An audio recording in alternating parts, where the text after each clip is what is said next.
नमस्कार, मैं विवेक शर्मा और आप देख रहे हैं उत्तर बंगाल एवं सिक्किम का लीडिंग नंबर 1 न्यूज चैनल के live.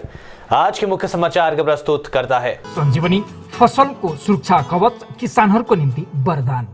Webel computer training centre opposite Siliguri college, gate number 2, college Para, Siliguri. International furniture, unbeatable price. Visit a Royal Oak store today. घर के फर्श की चमक को रखे बरकरार जीप्स निमोल नीम हर्बल के साथ। होटल से 18 कार्टून शराब जब्त, 2 गिरफ्तार। सिलीगुड़ी मेट्रोपॉलिटन पुलिस के स्पेशल ऑपरेशंस ग्रुप ने चलाया अभियान। सिलीगुड़ी मेट्रोपॉलिटन पुलिस के स्पेशल ऑपरेशंस ग्रुप ने 3 बत्ती मोड़ इलाके के एक होटल में छापेमारी कर भारी मात्रा में शराब बरामद की।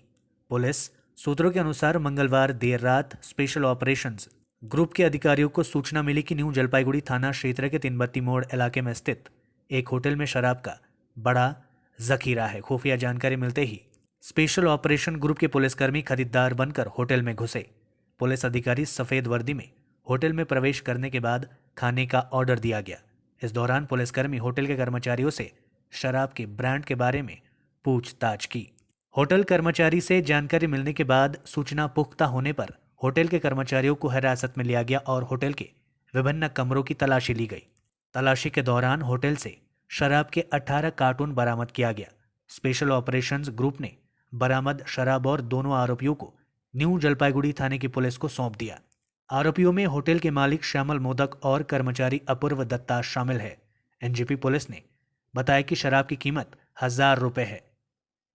आरोपियों को बुधवार को जलपाईगुड़ी अदालत में पेश किया गया। सरकार द्वारा निजी बसें चलाने की अनुमति दिए जाने के बावजूद सड़क पर नहीं उतरेगी बसें, बस मालिकों ने की किराया बढ़ाने की मांग। लॉकडाउन में ढील देते हुए राज्य सरकार ने कल से शर्तों के साथ निजी बसों को सड़कों पर उतारने की छूट दे दी है। कोरोना के मद्देनजर राज्य सरकार ने सख्त प्रतिबंध के चलते करीब 2 महीने से बस सेवा बंद थी। दूसरी ओर राज्य सरकार द्वारा कल से बसों को चलाए जाने की अनुमति दिए जाने के बावजूद निजी बस फिलहाल सड़क पर नहीं उतरेगी। बस मालिक संघ की ओर से कहा गया कि जब तक राज्य सरकार किराया नहीं बढ़ाएगी, बसें सड़कों पर नहीं उतरेंगी। ऑल बंगाल बस यूनिवर्स कोऑर्डिनेटिंग एसोसिएशन के अध्यक्ष प्रवीण कांति मनी ने कहा, मैं पेट्रोल डीजल के दाम बढ़ाने के लिए पिछले कुछ सालों से बस किराए में बढ़ोतरी की मांग कर रहा हूं, लेकिन सरकार ने अभी तक किराया बढ़ाने पर कोई फैसला नहीं लिया। पहले बस मालिकों को 100% यात्रियों के साथ भी बस सेवा मुहैया कराने में दिक्कतों का सामना करना पड़ता था। हालांकि डीजल की कीमतों में वृद्धि के कारण 50% यात्रियों के साथ बस सेवा प्रदान करना संभव नहीं है। আমরা তো দেখুন বাস চালাতে চাই, বাস চালিয়ে যাত্রীকে পরিষেবা দিতেই আমরা আগ্রহী। কারণ বাস বসে যেমন আছে, মালিকের সংসার, শ্রমিকদের সংসার, সব সংসারই বসে যাচ্ছে। কিন্তু দুঃখের বিষয় যে 100% যাত্রী নিয়ে আমাদের বাসে লসে চলছিল। কেননা বিধানসভা ইলেকশনের পরেই তেলের দামটা রোজ 1 টাকা 2 টাকা 3 টাকা 22 পয়সা 25 পয়সা এভাবে বেড়ে বেড়ে আজকে 25 টাকা বেড়েছে। 25 টাকা বেড়েছে ইন দ্য সেন্স 2018 সালে আমাদের লাস্ট বাস ভাড়া বৃদ্ধি হয়েছিল, তখন ডিজেলের দাম ছিল 68 টাকা। এখন সেটা হয়েছে আপনার 93 টাকা, প্রায় 92 পার করে গেছে।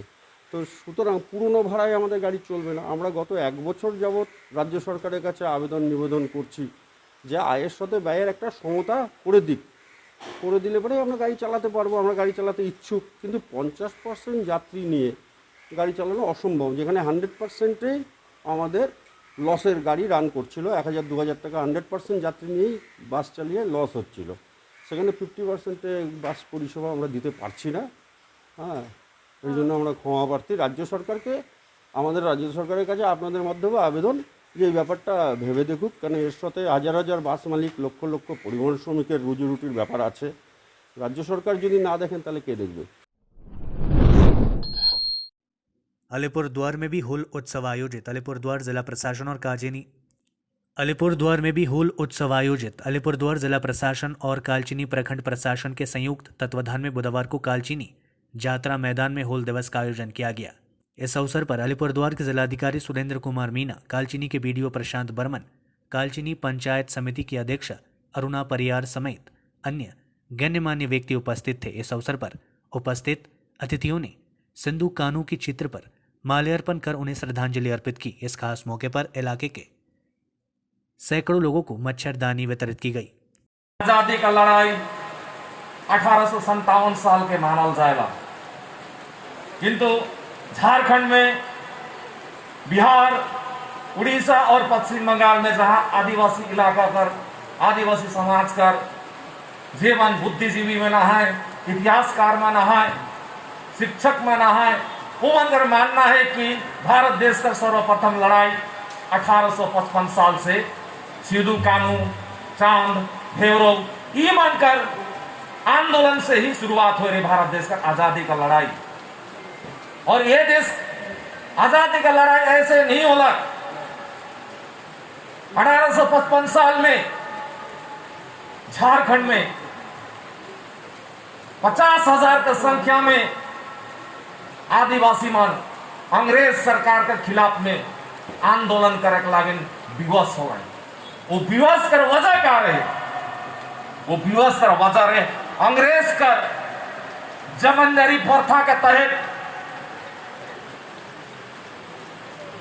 जमीन का टैक्स जगह हमरे मन जमीन का टैक्स देकर प्रथा से ही आंदोलन का शुरुआत होला। आदिवासी समाज इतिहास बताला कि वो मन कभी भी ब्रिटिश का टाइम में ब्रिटिश का गुलामी के बर्दाश्त नहीं कर लाई। फर्जी वैक्सीनेशन कांड के खिलाफ वामपंथी संगठनों ने किया हल्ला बोल, थाने में दिया ज्ञापन। वामपंथी छात्र एवं युवा संगठन एसएफआई, डीवाईएफआई और एआईडीडब्ल्यूए ने सभी को वैक्सीन दिए जाने एवं फर्जी वैक्सीन लगवाने वालों को सजा देने छात्र व युवा नेताओं पर पुलिस हमलों के विरोध में बुधवार को जलपाईगुड़ी कोतवाली थाने के सामने प्रदर्शन किया गया। इन मांगों को लेकर संगठन के सदस्यों ने कोतवाली थाने में एक ज्ञापन भी सौंपा। इस अवसर पर डीवाईएफआई के जिला सचिव प्रदीप डे ने कहा कि वैक्सीन और कोरोना टेस्ट को लेकर आम जनता के साथ खिलवाड़ किया जा रहा है। वैक्सीन दिए जाने को लेकर जारी अनियमितता के खिलाफ राज्य के सभी जिलों के साथ साथ जलपाईगुड़ी थाने में भी आज विरोध प्रदर्शन किया गया। उधर छात्र युवा नेताओं ने उनके समर्थकों पर पुलिस हमले का विरोध किया। इस अवसर पर डीवाईएफआई के जिला सचिव प्रदीप डे, दीप शब्रू सान्याल, सारा भारत गणतांत्रिक महिला समिति की संपा मजुमदार, डीवाईएफआई स्थानीय समिति के सचिव सौभ्य सरकार समेत अन्य लोग उपस्थित थे। आज के डीवाईएफआई पश्चिमबंग राज्य कमिटिर डाके 29 এবং 30 আমরা 2 দিনই ঘোষণা করেছিলাম যে হচ্ছে গোটা রাজ্যেই এই ভুয়ো ভ্যাকসিন কাণ্ডটাকে গোটা রাজ্যেই যে ভুয়ো ভ্যাকসিন কাণ্ডটা চলছে সেটার বিরুদ্ধে গোটা রাজ্যেই হচ্ছে সব থানায় এফআইআর দায়ের হয়। ঠিক সেই রাজ্য কমিটির নির্দেশ মতো আজকে আমরা এমতাবাদ থানার সামনে বিক্ষোভ এবং হচ্ছে এফআইআর কপি দায়ের করলাম। এফআইআর কপি আপনাদের হাতে দিয়েছি। মূলত বিষয় যেটা হচ্ছে যে দেবাঞ্জন দেব যে কসবায় ভুয়ো ভ্যাকসিন কাণ্ড নিয়ে যে খালি ভুয়ো ভ্যাকসিন কাণ্ড না, ভুয়ো ভ্যাকসিন কাণ্ডের সঙ্গে আমরা যা শুনতে পেলাম তিনি একজন আইএএস অফিসার এবং তিনি যুগ্ম কমিশনারের পরিচয় দিয়ে মানুষকে প্রতারণা করবার চেষ্টা করেছে। খালি দেবাঞ্জন দেব না, আর দেবাঞ্জন দেব একা এই ঘটনাটা হচ্ছে ঘটাতে পারেনি। দেবাঞ্জন দেবের সঙ্গে হচ্ছে তৃণমূলের তাবড় তাবড় নেতারা, রাঘব বোয়ালরা জড়িত আছে। তাই আমরা এই ঘটনার সঠিক তদন্ত এবং তদন্তের দাবি করছি। এই কারণেই হচ্ছে আজকে আমরা হেমতাবাদ থানায় এফআইআরটা করলাম। बिजली गिरने से नक्सलबाड़ी के 2 निवासी हुए गंभीर रूप से घायल। सिलीगुड़ी महकुमा परिषद अंतर्गत नक्सलबाड़ी ब्लॉक के मनीराम ग्राम पंचायत के झापू जोत में रहने वाले 2 लोग बिजली गिरने से घायल हो गए। पारिवारिक सूत्रों के अनुसार 100 धन कार्य योजना के तहत दोनों मेची नदी पर काम करने के लिए गए थे। उसी समय बिजली गिरने से दोनों घायल हो गए। घायलों के नाम 50 वर्षीय छाया मलिक और 18 वर्षीय विकास बर्मन है। दोनों को पहले नक्सलबाड़ी अस्पताल में भर्ती कराया गया, लेकिन अवस्था खराब होने के बाद गैर सरकारी अस्पताल में उन्हें भर्ती कराया गया है। पारिवारिक सूत्रों से मिली जानकारी के अनुसार दोनों की स्थिति अच्छी बनी हुई है। কাজ করতে গেছিলাম, তারপরে কি যে এরকম করে গিয়েছে ওটাও বলতে পারি না। একদম একবারে পড়ে গেছে, একদম হাত বলতে পারি না, যখন আমি ওখান থেকে বন্ধ হয়ে গেছে একদম পারি না। একদম পাগুলো তো একদম পাথরের মতন হয়ে গেছে, হাতগুলো এখনো পারে না উঠাইতে।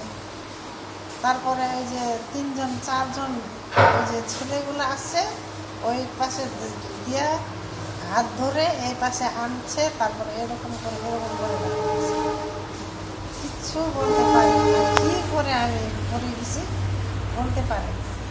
আপনার নাম কি? ছায়া মন্ডল। এখন কেমন আছেন? এখন এখন একটু ভালোই আছি, পুরা একদম মুখটা ঝালাই।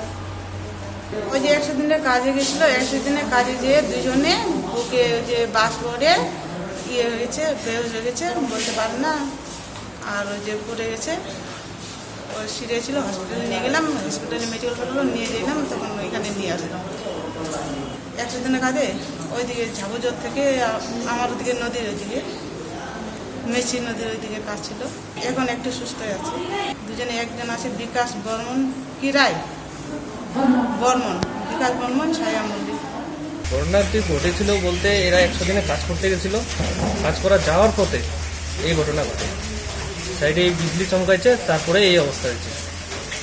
কয়জন আহত হয়েছে? 2 জন। বিকাশ বর্মন কি ছায়া মল্লিক।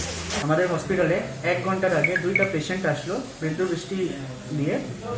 তখন পেশেন্টদের অবস্থাটা মোটামুটি বলা যেত না কি কী হবে, তাও ঠিক সময়ে নিয়ে আসা হলো আর আমাদের হসপিটালে ট্রিটমেন্টটা স্টার্ট করা হলো।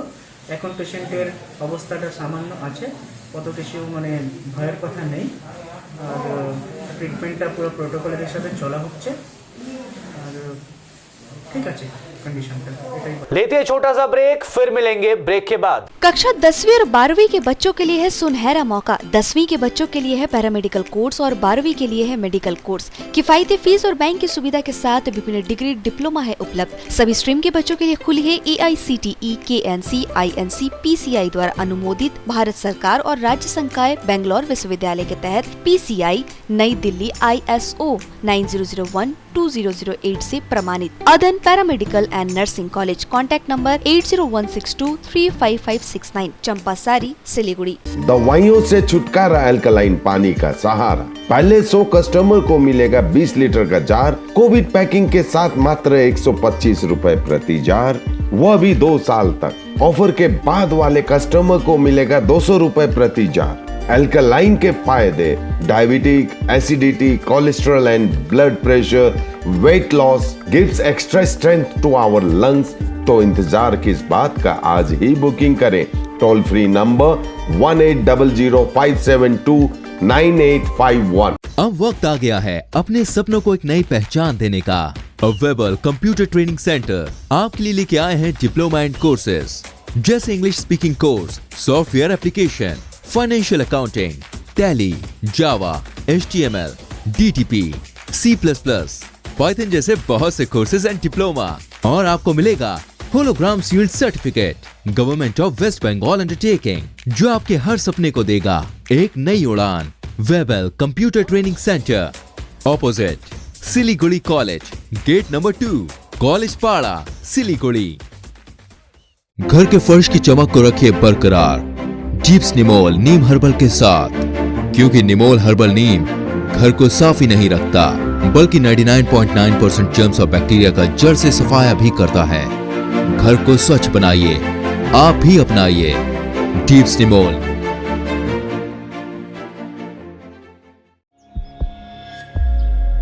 Are you dreaming to wake up under the calming Turkish skies?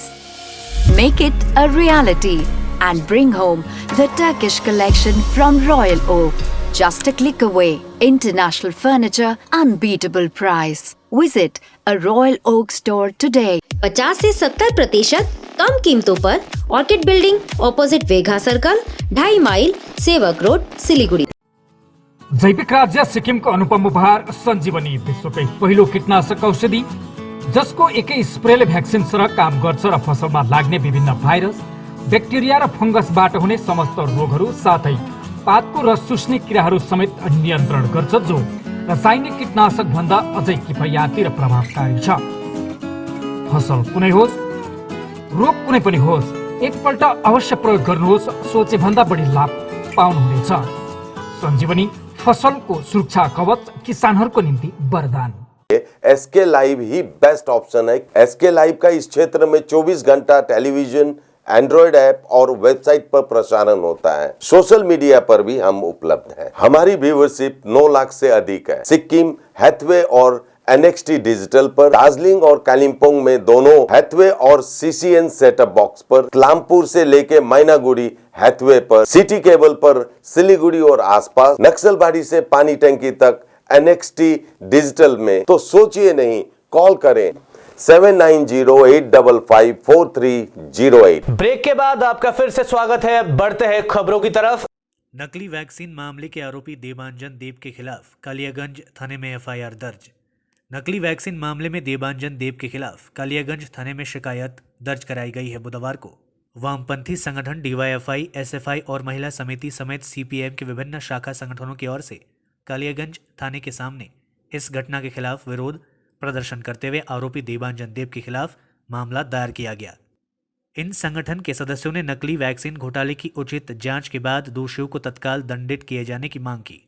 इसके साथ ही वामपंथी नेताओं ने सरकार द्वारा राज्य के प्रत्येक व्यक्ति का निःशुल्क टीकाकरण किया जाना सुनिश्चित करने की मांग की। गौरतलब है कि CPM की विभिन्न शाखाओं के सदस्यों ने मंगलवार और बुधवार को राज्य के प्रत्येक थाने में नकली वैक्सीन मामले के खिलाफ प्रदर्शन करते हुए पूरी घटना की जांच की मांग में थाने में धरना प्रदर्शन करने के साथ ही पुलिस को ज्ञापन दिया है। ज्ञापन में वैक्सीन धोखाधड़ी में शामिल लोगों की पहचान कर उनके खिलाफ सख्त कार्रवाई करने की मांग की गई है। আমরা আজকে SFI, DYFI, মহিলা সমিতি এবং CI2-র পক্ষ থেকে কালিয়াগঞ্জ থানায় যে FIR এবং বিক্ষোভ কর্মসূচি নিয়েছি, তার মূল উদ্দেশ্য হচ্ছে আপনারা কতদিন এই বেশ কিছুদিন ধরেও আমরা সংবাদ মাধ্যমেই দেখতে পাচ্ছি যে কসবার দেবাঞ্জন দেব যে টিকা দিয়েছে মানুষকে, এবং খুব দুঃখের বিষয়, পরিতাপের বিষয়, আমাদের সম্মানীয় যিনি সাংসদ মিমি চক্রবর্তী, উনিও টিকাটা নিয়েছেন। এখন আমাদের জানার বিষয়, এই যে টিকাটা দেবাঞ্জন দেব দিয়েছেন ভুয়ো একজন IPS IAS অফিসার হিসাবে, সেই টিকাটা অরিজিনাল না ডুপ্লিকেট? এই ধরনের টিকা কালিয়াগঞ্জ শুধু না গোটা রাজ্যে এই ধরনের টিকা আরও আছে কিনা সেটা আমাদের জানা দরকার। এবং আমরা যে টিকা দিচ্ছি, সাধারণ মানুষ দিচ্ছে, সেই টিকাটা সত্যি সত্যি অরিজিনাল না নকল সেটা রাজ্য সরকারকে জানাতে হবে। টিকার সঙ্গে জড়িত এই ভুয়ো টিকাকরণের সঙ্গে যারা জড়িত তাদের দৃষ্টান্তমূলক শাস্তি দিতে হবে। এবং কালিয়াগঞ্জে প্রথম ডোজের টিকাটা পাওয়া যাচ্ছে না, সেই টিকাটা যাতে অবিলম্বে শুরু হয় দেওয়া। এবং সাধারণ মানুষ টিকা দিতে গিয়ে একটা হয়রানি হচ্ছেন, সকাল ভোর 5টা থেকে বা তারও আগে লাইনে গিয়ে দাঁড়াচ্ছেন। গতকালকেরই একটা বিষয় আমার জানা যে প্রায় 300 জনের উপরে লাইনে দাঁড়িয়েছেন, মাত্র 100 টিকা এসছে। এবার 200টা মানুষ ঘুরে চলে যাবেন, তাদের কি ব্যবস্থা হবে? একটা মানুষ সকাল থেকে 12টা অবধি দাঁড়িয়ে থাকছেন টিকা নেওয়ার জন্য, 12টার সময় জানতে পাচ্ছেন আমি আর টিকা পাবো না, তার ওই দিনটা নষ্ট হয়ে গেল, তারপরে আরেক দিন তাকে টিকা নিতে আসতে হচ্ছে। এই যে সমস্যাটা, এমনি করোনা ভাইরাসের এই মহামারীর জন্য মানুষের রুটি রুজির অবস্থা খুব খারাপ, তারপরে এই সমস্যা, এগুলো থেকে আমরা পরিত্রাণ যাতে পাই, মানুষ যাতে পরিত্রাণ পায়, তার জন্য আমরা রাজ্য সরকারের দৃষ্টি আকর্ষণের জন্য দেবাঞ্জন দেব সহ প্রত্যেকের শাস্তির ব্যবস্থা করতে হবে এবং টিকা সার্বিকভাবে সবাইকে দিতে হবে, বিনামূল্যে দিতে হবে, মানুষ যাতে হয়রানি না হয়। তার জন্যই আজকে আমাদের এই আন্দোলন কর্মসূচি, বিক্ষোভ যেটা রাজ্য জুড়ে চলছে, তারই অঙ্গ হিসাবে আমরা আজকে কালিয়াগঞ্জে আমরা থানাতে এই বিক্ষোভ কর্মসূচি FIR করছি। चोपड़ा में हुल उत्सव आयोजित, कोरोना प्रोटोकॉल के मद्देनजर छोटे आकार में हुआ कार्यक्रम। सिद्धू कानू बिरसा की याद में हुल दिवस समारोह समिति की ओर से बुधवार को उत्तर दिनाजपुर जिले के चोपड़ा के कालागज ओलारानी मैदान में हुल दिवस मनाया गया। हर साल इस दिन चोपड़ा ब्लॉक समेत विभिन्न स्थानों से काफी संख्या में लोग एकत्रित होते थे, पर इस बार कोरोना प्रोटोकॉल के मद्देनजर छोटे आकार में कार्यक्रम का आयोजन किया गया। आज के कार्यक्रम की शुरुआत समाज के सम्मानित व्यक्तित्व व वीर योद्धाओं के सम्मानित किया गया। संस्था के प्रखंड अध्यक्ष कालिदास बसिक ने बताया, हर साल इस अवसर पर पूरा दिन विभिन्न प्रकार की प्रतिस्पर्धा का आयोजन किया जाता है। दूर दूर से आए लोग खूब आनंद करते हैं, पर इस बार कोरोना महामारी को ध्यान में रखते हुए कम संख्या में लोगों को लेकर कार्यक्रम का आयोजन किया गया। আজকে কি কর্মসূচি ছিল আপনাদের? আমাদের এটা এই যে 1855 সালে সিধু কানু বিরসা আর চাঁদ ভাইরা ওরা ইংরেজদের বিরুদ্ধে যে শাসনের বিরুদ্ধে গণসংগ্রাম করেছিল, সেই গণসংগ্রাম করেছিল নিজেদের স্বাধীন থাকার জন্য, নিজের মতো করে থাকার জন্য। সেই সংগ্রাম এবং সেটাকে আমরা আমাদের ভাষায় হুল দিবস বলি। সেই সংগ্রাম দিবস হিসাবেই আজকে আমরা এখানে 30 জুন সংগঠিত হয়েছিল, যার জন্য প্রত্যেক বছর আমরা 30 জুন করেই এই অনুষ্ঠানটা করি, শুধু কোনো बिरसा हुल दिवस नामे। सिलीगुड़ी में लगातार रूप से हो रही है भारी बारिश, आम जनजीवन अस्त व्यस्त, कई इलाकों में जल जमाव की स्थिति। उत्तर बंगाल के कई हिस्सों के साथ साथ सिलीगुड़ी शहर और उसके आसपास के इलाकों में भारी बारिश हुई है। शहर में सुबह से ही आसमान में काले बादल मंडरा रहे थे और भारी बारिश शुरू हो गई। बारिश के कारण कई इलाकों में जल जमाव की स्थिति उत्पन्न हो गई है। सुबह से हवा के साथ बारिश हो रही है, कम दबाव के कारण मध्य से हल्की बारिश हो रही है। बारिश के कारण लोगों का काम प्रभावित हो रहा है। भारी बारिश के कारण नदियों में उफान, तिस्ता और जलढाका नदी में येलो सिग्नल जारी, जगह जगह जल जमाव। पिछले 2 दिनों से जारी लगातार भारी बारिश के कारण जलपाईगुड़ी जिले के सभी नदियों का जलस्तर बढ़ता जा रहा है। बुधवार सुबह उत्तर बंगाल बाढ़ नियंत्रण बोर्ड ने तिस्ता और जलढाका नदियों पर येलो सिग्नल जारी किया है। शहर की करला नदी का भी जलस्तर बढ़ता जा रहा है। नदी किनारे रहने वाले लोगों को जगह खाली कराने का निर्देश दिया गया है। दूसरी ओर भारी बारिश के कारण जलपाईगुड़ी शहर के विभिन्न इलाकों में पानी जाम हो गया है। जल जमाव के कारण लोगों को भारी दिक्कतों का सामना करना पड़ रहा है। मौसम विभाग के अनुसार जलपाईगुड़ी में आज सुबह 37.8 मिलीमीटर बारिश रिकॉर्ड की गई। इसके साथ ही मौसम विभाग की ओर से अगले 24 घंटों में उत्तर बंगाल के विभिन्न हिस्सों में भारी बारिश की संभावना जताई है। पश्चिम बंगाल में सुनियोजित साजिश के तहत हुई हिंसा, जांच कमेटी ने गृह मंत्रालय को सौंपी रिपोर्ट। पश्चिम बंगाल में इसी साल विधानसभा चुनाव के नतीजे आने के बाद हुई हिंसा को लेकर फैक्ट फाइंडिंग कमेटी ने केंद्रीय गृह मंत्रालय को अपनी रिपोर्ट सौंप दी है। रिपोर्ट में कहा गया कि बंगाल में सुनियोजित साजिश के तहत हिंसा को अंजाम दिया गया था। रिपोर्ट में कहा गया है कि हिंसा के दौरान एक दल विशेष के समर्थकों को निशाना बनाया गया था। इस हिंसा में राजनीतिक कार्यकर्ताओं के साथ गुंडे और माफिया भी शामिल थे। रिपोर्ट में कहा गया है कि जिन लोगों ने वोट नहीं दिया उनके साथ मारपीट की गई और एक दल विशेष को वोट नहीं देने को कहा गया था। महिलाओं के साथ बलात्कार किया गया और लोगों के घर तोड़े गए। इतना ही नहीं, रिपोर्ट में यह भी लिखा है कि हिंसा के बाद पीड़ितों को पुलिस के पास जाने से भी रोका गया। जांच कमेटी ने बंगाल सरकार से पीड़ितों को राहत पैकेज देने की बात कही है। साथ ही रिपोर्ट में कहा गया है कि पुलिस हिंसा के सभी मामलों में केस दर्ज करे। आज के लिए बस इतना ही और खबरों के लिए देखते रहिए SK लाइव, आपका समय आपकी खबर। धन्यवाद।